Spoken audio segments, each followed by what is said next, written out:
د اسلامي امارات د لوړو زده کړو وزارت لخوا تازه مهم او زبردست خبر اعلان شو دا چې لوړو زده کړو وزارت تازه څه خبر اعلان کړی جزئیات یې راسره ویډیو کې وګورئ او د تازه پر وخت د خبرونو مطالبه لپاره در سره زموږ چینل سبسکرایب کړئ.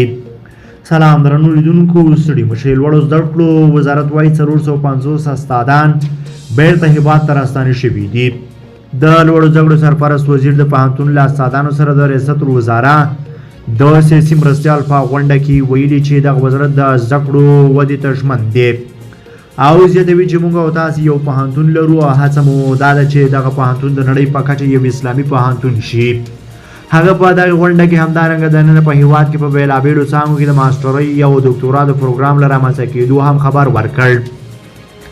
او بیا ویل چې له 2 میاشتو راهیسې پر دغه پروګرام کار پیل شوی دی.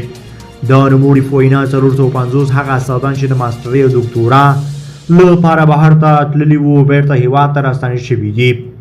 کابو 200 استادان په علمي سفر او کابو 150 نور استادان د لنډمهالو درسونو لپاره له هیواده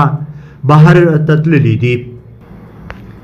بلخوا د ماشومانو د ژغورنې سازمان رئیس ارشاد محمود مالک او مل پلاوي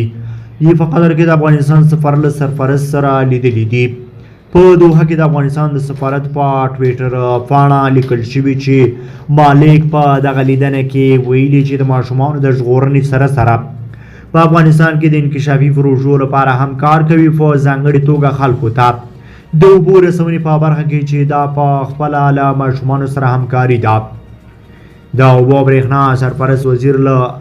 الوان دښتې تر شبرغانه پورې د برېښنا د لیږد منځي پروژې د قراردادي شرکتونو له مسؤلینو سره کتنه کې دا نوموړي پروژې د ستونزو د هوارولو په هکله خبرې کړې دي. د اوبو برېښنا سرپرست د نوموړو شرکتونو مسؤلینو ته ډاډ ورکړی چې د یادې پروژې د ستونزو د هوارولو په موخه به دغه موضوع اقتصادي کمیسیون ته وړاندیز شي تر څو مشخصه کمیټه د هغې وضعیت د څېړلو او د ستونزو د هوارولو لپاره وټاکل شي.